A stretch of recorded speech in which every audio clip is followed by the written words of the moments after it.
From Wish TV and the All Indiana Podcast Network, this is the News 8 Daily 8 Podcast, a Wish TV News 8 update. Hi, this is Hannah Mordo, and this is your News 8 Daily for Thursday, September 25th.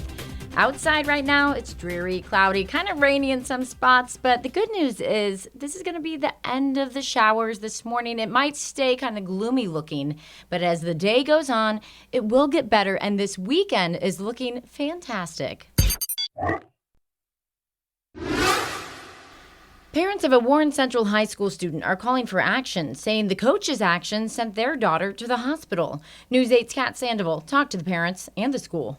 Trinity is a freshman at Warren Central High School, and her parents tell me she was excited to be on the dance team. But just last week, she was made to do bear crawls on a hot track surface. Temperatures were nearly 90 degrees.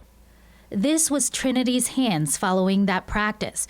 Her dad says he took these photos immediately after picking her up, and then he took her directly to urgent care. My hands has never looked the way her hands look, period. Like, I'm a guy, I'm a dude, right? So work out all the time, football, she's only 14, her hands should not look like that for nothing. Travis Piegler knows discipline well. He's trained in the military, and he says he's never seen anything like this. This isn't discipline. It's child abuse. I was really shocked. I couldn't believe it what I was seeing because my daughter's only 14 years old. She's on a major red dance team. She doesn't play sports. I'm like, how did your hands get like that? And she said, well, the coach had us doing bear crawls. But she made me do extra because I got 3 Fs on my report card. The child's mother sent pictures directly to the dance coach. Immediately after I sent the pictures to her, I see a link come through the app first to all the parents saying, hey, the girls had a great practice. It was pretty hard though for them. I'm proud of them. They pushed through. Some of the girls may come home with some blisters. And at the end, there's an attachment for how to treat blisters. So these are regular blisters, not burns. The family says other students also came home with blisters. The Warren Township School District says they are aware of the incident. In a statement, they said, we are taking this matter very seriously, conducting an active investigation and remain in close contact with students and families to support their recovery. The safety and well-being of our student athletes will always be our top priority, and we remain committed to listening to our students and families as we learn from this incident. The family hasn't issued a formal lawsuit yet, but they hired an attorney. Trinity remains hospitalized as of today. She's been told that it will take 6 months, potentially up to 6 months to heal, the hands to fully heal. The Plager family also filed a police report after that practice. They say they want to make sure this doesn't happen again to any child, and they want that coach to be held accountable. I'm Kat Sandoval for Wish TV, wishtv.com. Prosecutors have charged a hip-hop artist with reckless homicide for a deadly crash in downtown Indianapolis. The Marion County Prosecutor's Office says Brian Kayea was drunk and driving 94 miles an hour Saturday, just before he hit an SUV at Ohio and East Streets. The crash threw out a passenger in the SUV, Aaron DeAndre Radford, killing him. Prosecutors note that Kayea raps under the name El Moreno Mexicano. Police say that he told them he had just left a downtown bar before the crash. A nonprofit that helps refugees resettle in Indiana is suing Indiana's Attorney General, Todd Rokita, over questions about labor trafficking. IT-Mate's Tim Spears reports on the group's response to the investigation. Exodus Refugee helps thousands of immigrants coming through Indiana every year. And the CEO of the nonprofit says any insinuation it has anything to do with human trafficking is completely unfounded. The folks we serve are quite anxious right now, even those that have status, because it doesn't seem to matter. Exodus Refugee Immigration is suing to stop a state probe CEO Cole Varga believes is inherently anti-immigrant. Hinting at accusations of bringing in undocumented folks to flood Indiana, there does certainly seem to be some sort of race baiting. Claiming a crackdown on labor trafficking, Indiana Attorney General Todd Rokita issued a civil investigative demand to Exodus refugee and others, essentially asking for a comprehensive audit of the last 3 years, including funding, activities impeding ICE, and actions involving people in the country illegally. Out of the clear blue sky, demanding basically 3 years of every single document, every conversation, every thought we've even had,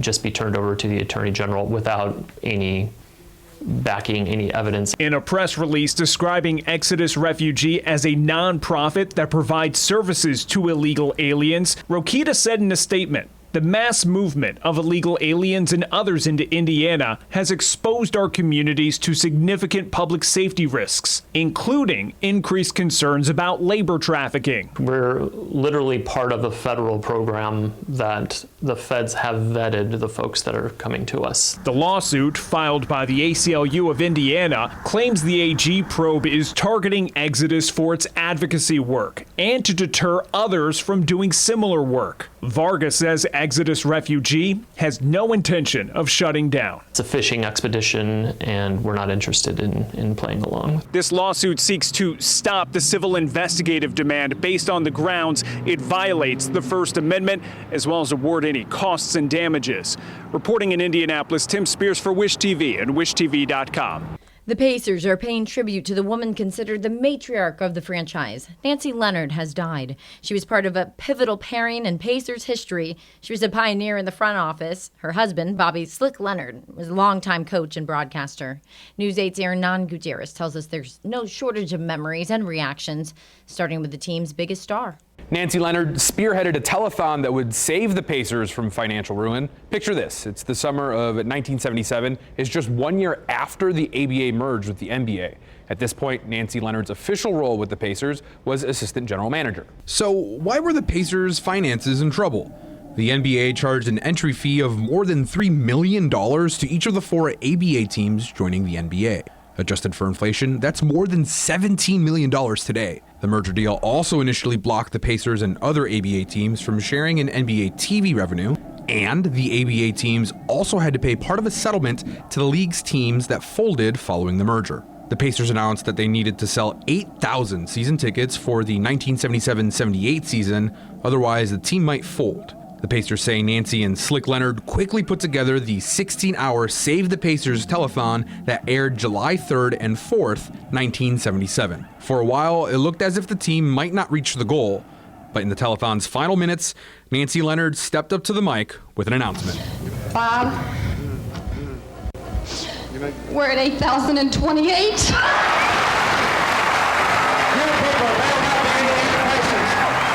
By the way, that was longtime Wish TV sports director Chet Kopic co-hosting the telethon next to Nancy and Slick Leonard. After hearing news of her passing, Pacers star Tyrese Halliburton took to X, calling Nancy Leonard the First Lady of Indiana basketball. He posted this video of the team celebrating after beating the New York Knicks in Game 6 of this year's Eastern Conference Finals. It shows him hugging Leonard during those celebrations. In the post, he says, "Before every game, I knew I could count on a wink and a smile behind the bench. There is no Pacers basketball without Nancy Leonard." Nancy Leonard was 93. Neither the Pacers nor her family have announced funeral plans. I'm Aaron Gutierrez for Wish TV and WishTV.com. Roy Lee Ward just suffered a blow in his efforts to stave off execution. State Parole Board is recommending that the Governor Braun, deny clemency for him. Ward is scheduled to die by lethal injection on October 10th for raping and murdering 15-year-old Stacey Payne in 2001. The governor's office has not said when Braun will make a final decision on whether to spare Ward's life. Investigators in Dallas, Texas are trying to figure out why a man fired from a rooftop near an Immigration and Customs Enforcement facility, killing an ICE detainee and wounding 2 others. Authorities say the shooter was a 29-year-old named Joshua John. They say that he killed himself as officers closed in. The head of the FBI and the vice president say the shooter was targeting ICE agents. A Democratic congressman from Texas says he's not sure if he can trust those claims. person who wrote anti-ICE messaging on their bullets, and there's some evidence that we have that's not yet public, but we know this person was politically motivated. That he was eager to put that out, but was not very forthcoming in letting everyone know that it was a migrant that had actually been killed. And they were just glossed over for these talking points so they could make it sound as if this is some sort of partisan fight that Democrats and Republicans are having. No law enforcement agents are injured. The White House is telling federal agencies to prepare to fire large numbers of workers if the government shuts down next week. It's a more aggressive step than in previous shutdowns. In the past, federal workers deemed not essential were furloughed, but returned to their jobs once Congress approved governing spending. The move comes as Democratic leaders in Congress say President Trump and Republicans are refusing to meet with them to negotiate a budget deal. Democrats are calling for the restoration of funding for Medicaid and other health care programs. Republican leaders are trying to pass a bill to fund the government at current levels. Let's get to your business headlines now. Jeff Vaughn is in for Jane King. Sales of new homes jumping in August to the highest rate in almost 4 years. The Census Bureau shows a more than 20% surge in sales with 800,000 homes sold in August, and that's before the Fed's last interest rate cut. Honda Indy production of the all-electric ZDX crossover slated to begin rolling off a Tennessee assembly line this month. Honda canceling all future production of the EV over market conditions. Texas adding more jobs than any other state over the past year, gaining 195,000 positions and setting a new employment record. Texas now leads the country with 14.3 million non-farm jobs. But not everyone is happy in the Lone Star State. A survey by the American Association of University Professors shows 25% of Texas professors are actively looking for jobs outside the state, citing fear and anxiety over political interference. Artificial intelligence can now pass complicated financial exams. To get your CFA designation, humans must pass 3 exams, requiring 3 to 5 years of prep and after 4,000 hours of work experience. That exam takes 5 hours. AI did it in minutes. CNBC reports Google's Gemini and Anthropic's Opus passed all sections, including the essays. Americans are looking more closely at food labels. A Talker survey for Revant shows 91% of buyers are more aware of what goes in their meals now. 61% are driven by healthier skin and hair, 41% to manage their allergies. I'm Jeff Vaughn. That's your morning report. Colts running back Jonathan Taylor is the AFC Offensive Player of the Week again. It's his second straight week to win the award. He rushed for 102 yards and had 3 touchdowns in the win over the Titans. Taylor is the first Colt to win the award 2 weeks in a row. He's won 5 times in his career. In Colts Watch, similarities between the coach and the QB may be driving the undefeated start to the season.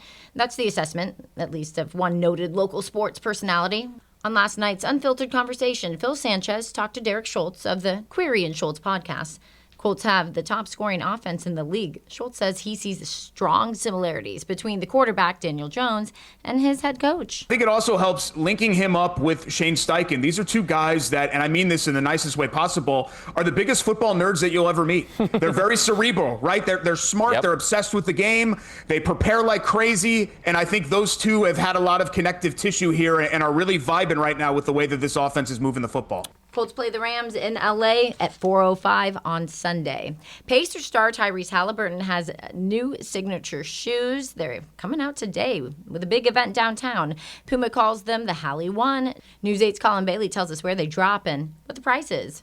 Tyrese Halliburton's signature shoe releases today at the Hali Mart. Only 317 pairs of the Hali 1s will be released today here in Indianapolis from 3 p.m. to 7 p.m. But how do you get your hands on a pair?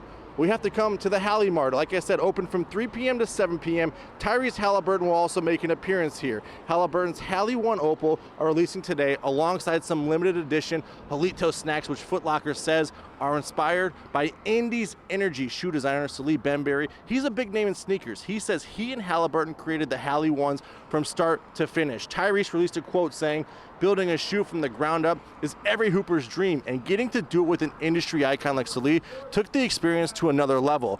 I'm excited to partner with Puma and Foot Locker on my first signature basketball shoe launch so fans everywhere can finally get their hands on a pair." And the worldwide launch of Halliburton shoes will be tomorrow at Foot Locker, Kids Foot Locker, and Champ Sports and select stores, and also online as well. So again, the Hali 1s, This shoe right here, the Opal, releasing today. Only 317 pairs will be released right here at the Hali Mart on the corner of 9th and Pennsylvania. For now, here in downtown Indy, I'm Colin Bailey for Wish TV and WishTV.com. This has been your News 8 Daily from Wish TV. I'm Hannah Mordeau. Watch us on Wish TV and WishTV.com. This is the News 8 Daily 8 podcast, a Wish TV News 8 update on demand. For even more, on demand and on the go, connect with Wish TV on Facebook at WishTV.com and on the free Wish TV mobile app. Thank you for listening, and be sure to like, subscribe, and follow this podcast for updates every weekday morning on the All Indiana Podcast Network and wherever you get your podcast.